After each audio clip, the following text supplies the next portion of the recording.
Good evening students, welcome back my YouTube channel. तो चलिए start करते हैं हमारा वीडियो। हमारे आज के वीडियो में मैं एमए प्राइवेट सेकेंड ईयर के बच्चों को पेपर पैटर्न के बारे में बताऊंगी कि उनका एग्जाम का पेपर कैसा आता है। फर्स्ट ईयर वाले बच्चों को मैं ऑलरेडी अपने पिछले वीडियो में बता चुकी हूँ।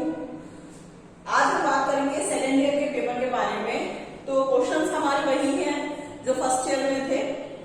तो फर्स्ट क्वेश्चन जो है हमारा वो है टोटल नंबर ऑफ पेपर्स। तो आपके टोटल नंबर ऑफ पेपर जो है वो कितने हैं? 7 आपके रिटर्न है और 8 जो है वो आपका वाइवा होता है। ठीक है, तो टोटल कितने पेपर्स हैं आपके? 7 पेपर्स है और वाइवा जो है आपका 8वां जो पेपर है वो वाइवा होता है। वाइवा में आपकी कोई फाइल्स, किसी भी तरीके की कोई कॉपी कुछ नहीं बनती है। बस आप जब एग्जाम में जाएंगे तो आपको 2 चीज लेके जानी होती है। जब आपका वाइवा का एग्जाम होता है तो आपको 2 चीज लेके जानी होती है। पहली चीज हो गई आपका एडमिट कार्ड। ठीक है, आपका सेकेंड ईयर का जो एडमिट कार्ड होता है जिसमें आपका रोल नंबर और आपकी बाकी डिटेल्स होती हैं, तो वो आपका एडमिट कार्ड वो आपको लेके जाना है। और सेकेंड चीज जो है वो है आपकी फर्स्ट ईयर की मार्कशीट। फर्स्ट ईयर की मार्कशीट जो है आपकी, आप उसकी फोटोकॉपी लेकर के जाएंगे। हालांकि फर्स्ट ईयर के जो बच्चे हैं उनको पता है कि उनका फर्स्ट ईयर का एग्जाम नहीं हुआ है, अब उन्होंने सेकेंड ईयर का फॉर्म फिल किया है, तो फिर भी आप अपनी मार्कशीट लेके जाइएगा। फर्स्ट ईयर की मार्कशीट जरूर मांगी जाती है एग्जाम में। ठीक है, तो वाइवा के एग्जाम में ये 2 चीजें आपको जरूर लेके जानी है, फर्स्ट ईयर की मार्कशीट और आपका अपना एडमिट कार्ड। ठीक है, तो टोटल नंबर ऑफ पेपर हमारे हो गए 7। ठीक है, 7 आपके थ्योरी के हैं और 1 आपका जो 8 नंबर का पेपर है वो है आपका वाइवा का, यानी 7 + 1। तो 7 पेपर जो है आपके थ्योरी के हैं और 1 आपका हो गया वाइवा का। ठीक है, अब नेक्स्ट है हमारा एग्जाम टाइम। तो अभी लास्ट ईयर कोरोना की वजह से आपका एग्जाम टाइम तो वैसे होता जो है आपका वो 2 घंटे होता है, क्योंकि आपके ऑब्जेक्टिव टाइप क्वेश्चंस आते हैं। तो ऑब्जेक्टिव टाइप के क्वेश्चंस में आपका नॉर्मली जो अभी तक होता आया है एग्जाम, उसमें 2 घंटे आपके टाइमिंग होते थे। बट अभी पिछले साल जो सेकेंड ईयर के एग्जाम हुए थे उसमें आप लोगों का पेपर का टाइम जो है वो कम कर दिया गया था। कोरोना की वजह से टाइम को कम कर दिया था उन्होंने। तो आपका जो एग्जाम हुआ था लास्ट ईयर वो 1.5 घंटे का पेपर था आपका। वैसे नॉर्मली 2 घंटे का होता है, बट लास्ट ईयर जो पेपर हुआ है वो 1.5 घंटे का हुआ है कोरोना की वजह से। ठीक है, तो अभी ये चेंजेस किया गया है 1.5 घंटे वाला। बट अभी जो है जब आपका जो एग्जाम होगा उसका टाइम टेबल आ जाएगा कि किस दिन आपका कौन सा एग्जाम है, तो जब आपकी वो डेट शीट आ जाएगी ना, तो डेट शीट में ऊपर आपका मेंशन होगा कि आपका एग्जाम टाइमिंग जो है वो कितना है, 2 घंटा है कि 1.5 घंटा है। अगर किसी भी तरीके का उसमें कोई भी चेंजेस होता है तो यूनिवर्सिटी वाले खुद अपनी वेबसाइट पे आपको जो है वो बताएंगे कि एग्जाम टाइमिंग जो है वो कितनी है, 1.5 घंटे की है कि 2 घंटे की है। ठीक है, जब आपका टाइम टेबल आ जाएगा, अभी तो फिलहाल फॉर्म सबमिट हो रहे हैं तो आपकी डेट शीट आने में थोड़ा सा टाइम लगेगा, तो आप वेट करिए। मे भी हो सकता है आपको होली के बाद या फिर आपकी अप्रैल की फर्स्ट वीक तक आपकी डेट शीट आ जाएगी। तो उसमें आपको टाइम मेंशन रहेगा, या तो 2 घंटे होगा या पिछले साल की तरह 1.5 घंटा होगा। ठीक है, अब जो आपका नेक्स्ट है पेपर मार्क्स।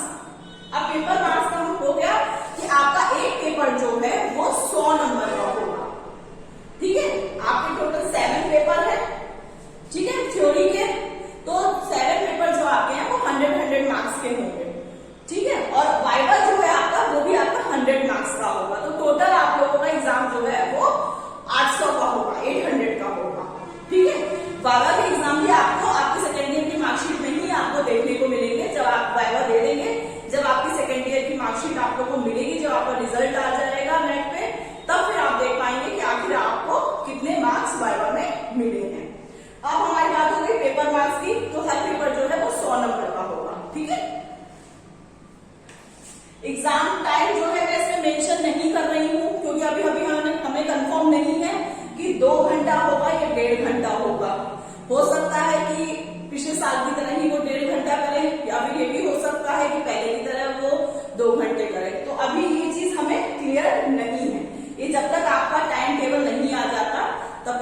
आपकी क्लियर नहीं होगी। जब आपकी डेट शीट आ जाएगी, आपका टाइम टेबल आ जाएगा एग्जाम का, तब ये चीज क्लियर होगी कि एग्जाम टाइमिंग क्या है। तो मैं आप लोगों को जब आपकी डेट शीट आ जाएगी तो मैं उसमें आपको टाइम के बारे में भी बता दूंगी कि कितने देर का आपका पेपर होगा एग्जाम में। ठीक है, पेपर मार्क्स मैंने आपको बता दिए 100 नंबर। ठीक है, टोटल आपके 100 नंबर के पेपर होंगे।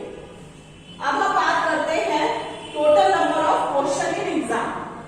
तो ये चीज भी अभी हमारी कंफर्म नहीं है, क्योंकि ये चीज सेम आपके एग्जाम टाइम की तरह है। जब पहले एग्जाम होते थे, जब 100 नंबर का आपका पेपर आता था, 100 नंबर का पेपर आपका अभी भी आएगा। जब आपका पहले जो पेपर हुए हैं जिसमें टाइम आपका 2 घंटे रहता था सेकेंड ईयर का, तो उसमें क्या था कि आपके टोटल नंबर ऑफ क्वेश्चन जो है आपके 100 होते थे।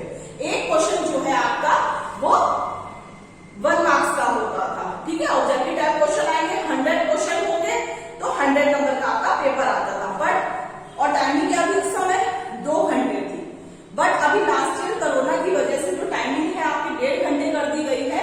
और आपको जो है, ठीक है, आपको जो है जो क्वेश्चंस आपके उसमें आएंगे, जो आप लोगों को बुकलेट सी दी जाएगी, तो उसमें जो आपके number of question in exams हैं, ठीक है, वो भी आपके जो है, मैं एक बार फिर से रिपीट कर देती हूँ कि टोटल नंबर ऑफ क्वेश्चन जो है आपके एग्जाम में आएंगे 100 मार्क्स का ही आपका पेपर होगा और 100 ही क्वेश्चन आपके एग्जाम में आएंगे। अब मैं बात करती हूँ अटेम्प्ट ऑफ क्वेश्चन की। आपको उसमें से कितने क्वेश्चन अटेम्प्ट करने हैं। अटेम्प्ट का मतलब हो गया आपका कि लास्ट ईयर जो है इन्होंने कहा था, जो अभी लास्ट ईयर कोरोना की वजह से एग्जाम टाइमिंग जो है 1.5 घंटे की कर दी गई थी। अब ये हुआ कि भाई जब टाइमिंग कम कर दी है तो क्वेश्चन नंबर भी कम होने चाहिए, है ना। कि अगर टाइमिंग कम कर दी है 1.5 घंटे की, तो अगर क्वेश्चन 100 रहेंगे तो बच्चे इतनी जल्दी क्वेश्चन कैसे करेंगे। तो इसलिए इन्होंने क्या किया, इन्होंने आपको क्वेश्चन की बुकलेट में तो 100 क्वेश्चन ही दिए। ठीक है, जो आपकी बुकलेट आती है एग्जाम में उस जिसमें क्वेश्चन दिए रहते हैं, तो उस बुकलेट में क्वेश्चन नंबर 100 ही, मतलब क्वेश्चन तो 100 ही आएंगे, बट आपको उसमें से 100 में से टोटल नंबर ऑफ 70 यानी 100 में से 70 क्वेश्चन करने थे आपको खाली। 100 में से 70 क्वेश्चन की मतलब मान के चलिए कि 30 क्वेश्चन में आपकी चॉइस थी। ठीक है, कि 100 में से आपको 70 क्वेश्चन करने हैं, तो 30 क्वेश्चन की चॉइस थी आपके में कि आप 100 में से कोई भी 70 क्वेश्चन करिए। आपको कोई भी 30 क्वेश्चन अपने मन से छोड़ने थे जो आपको नहीं आते हैं। टोटल आपको 70 क्वेश्चन करने थे। तो अभी ये चीज भी हमारी कंफ्यूजन की है। अगर बाई चांस एग्जाम टाइम बढ़ता है, एग्जाम टाइम जो है आपका वो 2 घंटे हो जाता है, तो आपका जो है आपको जो क्वेश्चन अटेम्प्ट करने हैं वो आपको 100 के 100 ही अटेम्प्ट करने होंगे। लेकिन अगर आपका एग्जाम टाइमिंग 1.5 घंटा रहता है पिछले साल की तरह, तो आपको 100 में से 70 क्वेश्चन करने होंगे। ठीक है, कोई भी 30 क्वेश्चन जो है आप लोगों को वो छोड़ने होंगे। अगर आपको जो भी क्वेश्चन आपको नहीं आते तो आपको चॉइस थी उसमें से कि आप टोटल 70 क्वेश्चन करिए। आप ध्यान से बुकलेट में क्वेश्चन पढ़िएगा, अपने क्वेश्चन को देखिएगा कि आपको जो आप बिल्कुल 100% इस क्वेश्चन में श्योर है, आप पहले वो क्वेश्चन करिएगा। ठीक है, आप 100% श्योर है जिस क्वेश्चन में वो पहले आप करेंगे, तो आपको पक्का है कि आपको इसका 1 नंबर मिलेगा ही मिलेगा। ठीक है, तो उन्होंने जो 70 क्वेश्चन बोले हैं, तो उस हिसाब से उन्होंने उसको मार्क्स भी उसके उसी हिसाब से उन्होंने डिवाइड कर दिए होंगे कि हर क्वेश्चन कितने मार्क्स का होगा। तो उन्होंने इस तरीके से मतलब पेपर टाइमिंग भी कम करी और नंबर ऑफ क्वेश्चंस भी उन्होंने एग्जाम में कम कर दिए थे लास्ट ईयर। अब क्या होने वाला है, अब हमें तभी पता चलेगा जब आपका टाइम टेबल आ जाएगा। ठीक है, जब आपकी डेट शीट आ जाएगी तब हमें आइडिया लग जाएगा कि आपका एग्जाम टाइमिंग क्या होगा और आपका अटेम्प्ट ऑफ क्वेश्चंस कितने होंगे। ठीक है, तो ये जो क्वेश्चंस थे वो मैंने आप लोगों को बता दिए हैं सेकेंड ईयर वालों के को। अच्छा, काफी बच्चों के मेरे पास मैसेजेस भी आ रहे हैं कि मैम प्रीवियस ईयर के क्वेश्चन पेपर हमारे पास नहीं है, क्या आप वो शेयर कर सकती हैं या आप उसके बारे में बता सकती हैं। तो प्रीवियस ईयर के क्वेश्चन पेपर अभी लास्ट ईयर ही आपका सेकेंड ईयर का पेपर हुआ है, उससे पहले 1-2 साल पहले हुआ नहीं है। तो कोई पेपर जो है आपके जो ऑब्जेक्टिव टाइप क्वेश्चंस हैं वो आपको अपनी चित्रा में से ही देख करके पढ़ने पड़ेंगे, क्योंकि सेकेंड ईयर में क्या होता है भाई, फर्स्ट ईयर में तो आप थ्योरी लिख देते हैं, ठीक है, फर्स्ट ईयर में आप थ्योरी लिख देते हैं, आपको थ्योरी याद करनी पड़ती है, बट सेकेंड ईयर में आपको थ्योरी याद करनी पड़ेगी। जब आप थ्योरी याद करेंगे सिलेबस के अकॉर्डिंग, तभी आप वो आंसर दे पाएंगे, क्योंकि आंसर जो क्वेश्चंस आते हैं एग्जाम में वो सारे ऑब्जेक्टिव होते हैं।